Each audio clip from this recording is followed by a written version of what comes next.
Hey, this is your host Logan Russell, and today we are kicking off a new series called Soulful Conversation, where we will be diving into some pretty deep discussion about racism, sexism, equity versus equality, and some mental health issues. I can't wait to get into some very soulful interactions with our guests and you, our faithful viewers. Now, depending on your age, you may know our next guest from the first season of The Real World New York on MTV. Others may remember him from his time at Vibe magazine as a hip-hop journalist, but I know him as a renowned activist, author of 14 books and counting, and as a great poet. Let me start by saying I met our guest a few weeks ago on yet another Zoom call, which we seem to be having these days. The discussion was on social justice, racism, and youth activism. This guest facilitated the event, and his love for writing and spoken word really helped to stimulate a very meaningful conversation amongst the participants. The session brought on so many emotions that I knew I had to have him on my show so that I could figure out my next steps as a journalist and as an activist.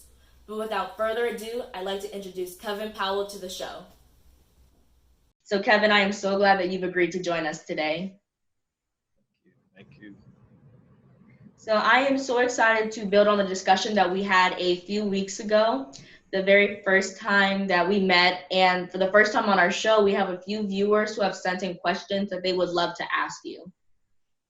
So I want to get started. In many of your writings and speeches, you talk about your childhood and how it shaped you into the man you are today. If you could just tell our audience briefly about your childhood and what it was like for you growing up, but of course, don't give them all the details because we definitely want them to buy your books for them to find out the rest. Well, let me say this. It's my honor to do this show with you. How old are you again? 17. You know, I couldn't even imagine doing this at 17. And I just, as I said to you and your peers a few weeks back when we first met, just thank you for who you are, first of all, and thank your family for shaping you, because I just think you represent the best of who we are out here, not just as young people, but people in general. And so I want to say that. And then for me, I wouldn't be who I am if it wasn't for my mother. She was a single mother. She raised me by herself. And, but my mother gave me a deep love when I was a child of the education of reading, which is why I ended up being a writer. She's the first teacher and leader that I ever met. I can't, there'd be no 14 books. There would not be any television appearances. There would not be my own company that I have and I've had for years in different forms if it wasn't for my mother just pushing me really hard. And so I have to give praise to God, first and foremost, and definitely my mom, my mother. And it was a rough childhood. We were very poor, but we were not poor in terms of having imagination and aspirations. And so my mom did not tolerate anything other than straight A's. Anything less than an A was not acceptable. You know what I mean? She was gangster with it, and she would actually say to teachers, wait a minute, how did he get this grade here? And I very rarely missed school. I just loved learning. And to this day, I'm still the same way, but it all started when I was a child. And in spite of the poverty, the books saved my life. You can see books right behind me. Everywhere I have books everywhere. They're all over the house. I love books. I love just learning, and my childhood was full of that. And I think the other two great loves of my childhood that I hold to as an adult, I'm a massive sports fan. Sports meant a lot to me. I'm still a runner. I'm still very active. I still skateboard. I still bike ride, all kinds of stuff. And music. I can't tell you how much music has empowered my life from childhood to the present. So those things, in spite of everything else, gave me joy. And what I encourage people, no matter what your background, no matter who you are, where you come from, you got to find something that you're passionate about, especially as a young person at some point. No pressure, but it'll come to you. But you find that passion by exploring different things. And that's what I did.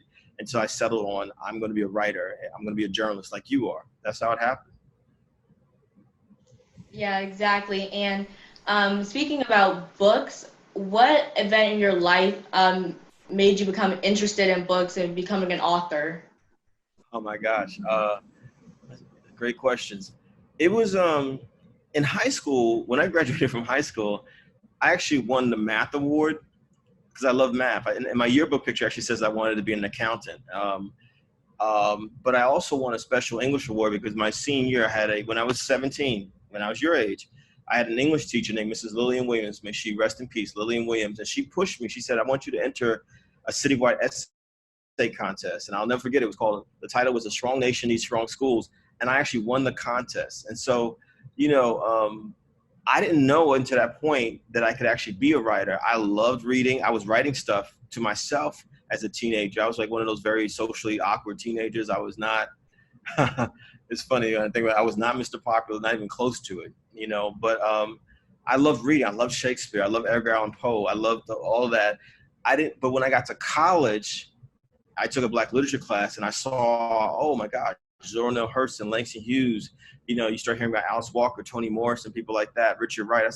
That's when I realized, when I saw myself, and that's what I would say to people, no matter what your background, you could be white, Black, Latinx, Asian, male, female, non-gender conforming, whatever your identity or identities, you need to see yourself in your education. So when I finally saw myself in my education as an 18-year-old at Rutgers University, I wear it proudly, in New Jersey, where I'm originally from, that's when I said, I want to be a writer. That's when I knew I could do it, because I saw other people that had come before me doing it.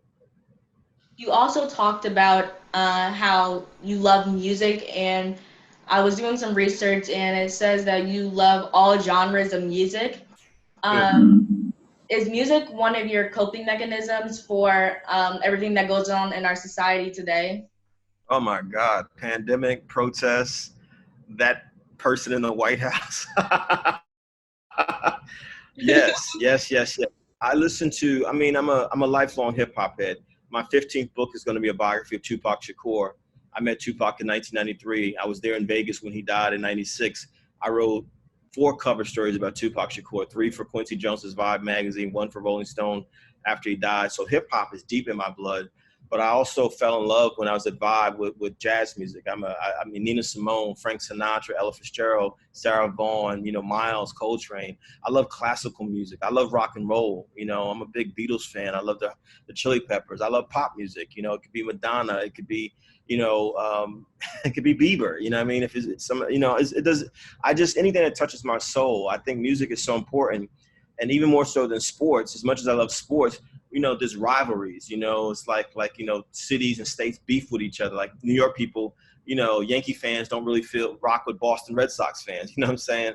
But music is the one thing we all know can bring people together. And I wake up to music and I go to sleep to music. I call it my wind down and my cool out every night, because it's just important. And I just think you got to think about what kind of music you bring into your spirit. Obviously I'm listening to a lot of hip hop as I write this Tupac book. I'm listening to the stuff that's been inspired by him, like J. Cole and Kendrick, Lamar and folks like that, and Cardi B, but I also listen to a lot of older stuff as well. But for the morning, to start the day and to go to sleep at night, it's got to be like chill, it's got to be peaceful. That's what the kind of music I listen to. Exactly. I love listening to music. I definitely use music as a coping mechanism, and it just really brings my friends and I together. When we hear a song, we all know the song, everybody starts jamming out, rocking out, everybody starts singing, and it really does bring us together. And some people say that poetry is essentially music, and that actually brings up one of our viewers who has a question for you. So first off, I would like to introduce myself. My name is Chris Cost, and my question to you is your poetry connected to your work as an activist? Definitely. My poetry, I do write abstract poetry, but I write a lot of poetry that talks about the world we're in. Like in my new book, which is called When We Free the World, and people can get it. It's on Apple. I have a partnership with Apple around the book, which I'm really excited about, Apple Books. I have a poem in there. It's all essays, but there's one poem called We Them People, like we the people. And I wrote that poem when the pandemic hit. I wrote that poem when all the protests were happening. I wrote that poem and I talk about Breonna Taylor and George Floyd. I wrote that poem talking about love instead of hate, coming together instead of divisions, you know what I mean? And so a lot of my poetry definitely speaks to political issues, to social justice issues, just the way Langston Hughes did with his poetry. Langston's my favorite writer ever. I love Langston Hughes. I love Maya Angelou, may her soul rest in peace. Just anyone who is not afraid to use their own personal experiences, because if you write from your own experiences it actually does touch a lot of people, just writing very personally about what you see. So poetry, and it is music, not all my poems rhyme, but just the, if you look at, I'm very proud to be a Black person. I love being a human being as well. It's not an either or for me. I'm proud to be a human being. I'm part of the human race, the human family, but I'm proud to be a Black person. And when you look at Black history, Black culture, there's a certain kind of musicality to how we speak, the way we talk, the way we walk, the way we dance, and I try to bring that to my writing, honestly. I think it's a beautiful thing. Exactly. And so for you, in doing my research, I learned that your political activism began at a Rutgers University protest where you participated in a student-led apartheid movement and that you were energized by an initial meeting with John Lewis. For me, I can personally say that my first passive stab at activism was a video and photography project that I did with a local artist, Grace Xavier, and it was called Cuts, Black Men in Focus. It was featured at a art gallery in Baltimore, Maryland. And for the project, we interviewed Black men in the DMV and asked them how they believed the world perceived them. And we got a lot of responses like a threat to society, criminals, and basically any negative description you can possibly think of. And in like the recent years, as we talk about this anger that builds up inside of us, I can definitely say that it's built up for me over the years, especially as it relates to police brutality, one, but also the whole Karen thing now where Blacks are being harassed by white women for no reason. And so I want to ask you, what advice do you have for our youth as we struggle to cope with the racial injustices, but also how to kind of grow up around it, because you grew up around it, so maybe you can kind of give us some advice from personal experience. Well, let me say this question. You ask excellent questions. You're an excellent journalist, and you're going to go very, very far in life. I can see that already. I just need to say that.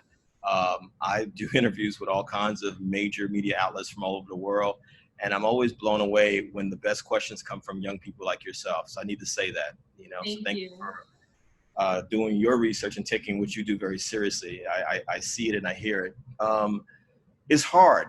It is very hard. Before we got on this got on the Zoom to do this interview, I was watching a clip on Facebook of a Black man, a father, who went to a Walmart. I don't know which city or state it's in our country, but he went to get a bicycle for his son. He paid for it with cash and a credit card, and he was just testing the bike out, seeing how it works and stuff like that. Somebody called the police on him, and the next thing you know, he's in handcuffs, and he's saying to them, I paid for the bicycle. I paid for the bicycle. And they actually put him on the floor, face down, handcuffs, the whole 9 yards. And so the racism is ugly. It's uglier than anything that we have seen probably since before Rosa Parks, Dr. King, Malcolm X, Fannie Lou Hamer, Ella Baker, the Civil Rights Movement. We know that the Civil Rights Movement happened from 1955 to 1968 in this country. We know people like my mother, who was born in 1943 in South Carolina. I was born up north because she migrated up north. Her birth certificate says color. We know that it was ugly and in your face. And I think a lot of us believe that after the Civil Rights Movement and after the victories that we got, I'm a first generation college student. I was able to go to Rutgers University because of a program that was created in states like New Jersey to make it possible for people like me to go to college. If you'd have told me when I was a college student, even though we were protesting racism in different forms, that it would feel like what my mother described our country was like in the 1940s and 1950s, I'd have never believed it. But when you see what has happened to Breonna Taylor, folks just shooting into the apartment, the police officers just shooting into her apartment, they still have not been arrested, and she's dead.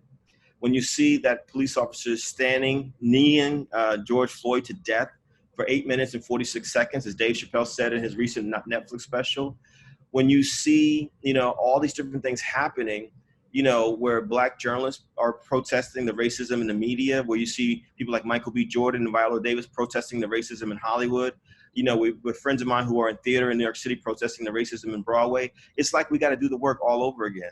And then that's the part that's frustrating. However, what gives me hope is you and all the young people that I encounter around the country, be it in person when I do speeches and workshops and things, or via Zoom over the last few months. We got to have hope. John Lewis, you referenced him. You know, you're right. I was a young man, just a little bit older than you, when I was a college student, and I got to meet John Lewis and Julian Bond and other civil rights pioneers when we recreated the Freedom Rides. And, you know, think about what John Lewis said to his last breath, you know, never give up, never give up, never give up. And we didn't come this far, you know, through kidnapping from Africa, the Middle Passage on those boats, slavery, plantations, segregation, lynchings, having to build our own colleges and universities because we weren't often wanted at the white schools, you know, like Howard, you know, like Virginia State, like Norfolk State, like Spelman, like Morehouse, having to create our own fraternities and sororities. I'm a proud member of Alpha Fraternity Incorporated, you know, having to create our own organizations, the NAACP, Urban League, you know, whatever it is. We didn't come this far to give up now. We can't give up. We can't give up, because if we're hopeless, then we're basically saying that our ancestors wasted their time, that John Lewis wasted his time. And I refuse to believe that. You know, is it fun? You know, no. Am I angry? Yes. But what I've had to learn how to do through the years is, here's proactive anger, which is what you're doing, Logan Russell, which is, I'm going to take my passion, which is media, and I'm going to use it, this energy that I have, to educate people in the media, you know, educate people through the use of media. Destructive anger or reactionary anger means we just destroy everything. We're just mad. We just lash out. That's it. And so we got to understand the difference between the two. There's nothing wrong with being angry, because that's a natural human emotion. We should be angry. James Baldwin, one of our greatest writers, has said that to be Black in America, basically, and I'm paraphrasing him, is to be in a constant state of rage. You know, a parent should not fear their daughter or son, their child, going out and wondering if they're going to come back because they're Black. You know what I mean? Or if they're Black and a woman or Black and a man, it doesn't matter. You know, and so we should be angry, but we have to also be organized, and we have to become leaders. You know, we have to know history. We have to know current events. We got to know technology. We got to know who Cardi B is. You know, we got to know who Lil Baby is. We need to be up on their videos. You know, we need to be up on TikTok, you know, but we also need to know who John Lewis was. Correct. And I totally agree with you. And I definitely have tried to channel my anger and make it, like you said, proactive anger, because as a child of a Black man, I worry about my dad every single day. And that's not anything a child should have to worry about. And so that's why I'm doing this. I'm trying to become more vocal and make sure that I stand up for what is right. And so in doing this, even this interview, I think that's definitely going to help me to channel my anger. And you have taught me so many ways in which you coped growing up, and now I can use those ideas to help me in the long run. But I want to say to you, thank you for taking the time to join us today. What I definitely admire most about you is your transparency. You are not afraid to admit that you were broken earlier in life, but all of us are broken in different ways. And you were able to own up to the mistakes that might have happened in the past and make things right. And just thank goodness for second chances, because I would hate for the world to miss out on all that you have to offer in terms of knowledge and political power. And so I just want to thank you so much for inspiring me and youth around the United States and just helping us to stick up for what is right. And it was so empowering that you, and even after we had the Zoom call previously when we were talking, I actually was asked to speak at a Black Lives Matter protest. And so you inspired me, and that was the first time I made a bold statement publicly concerning Black Lives Matter, and you are the one that inspired me to do it, and I thank you so much for that. Let me say this last thing, because I know we have to wrap this up. When you look at any change that has happened in America or in the world, young people. John Lewis, the great congressman, civil rights icon, civil rights legend, just died, as we know, at 80 years of age, you know, but he was 15. He was 15 when he became inspired by the civil rights movement, because he turned 15 in 1955, which was the same year that another teenage boy tragically got killed, Emmett Till. And it was the same year that a woman, a powerful Black woman named Rosa Parks, refused to give up her seat. And so my message to you as a young person is that you're a leader. You're a leader. You're a leader. You're a leader to all of you. Y'all are leaders. Y'all are geniuses. You know, and the critical thing that I got when I was 18 and I was inspired to get involved this way you are doing now is that I needed to read, I needed to study, and I needed to travel. Because if we're serious about helping our communities, our country, and our world, the most important thing we can do is be prepared. That's what I got to say to you. We all need to be prepared. You see these books behind me. I still, to this day, you know, you see the art on my walls, and I still have fun. If I move to this way, you see my 4 skateboards. I still have a full life. You know what I'm saying? You know what I mean? Balance. But there's not a day that goes by I'm not studying something. You know what I mean? So thank you, because you know, I need you all to be better than us, to be smarter than us, and do more than we did. That's you know, but I'm doing my best, and we got to do it together. And I think it has to be multi-generational. And I appreciate you for having me. Thank you so much. Thank you.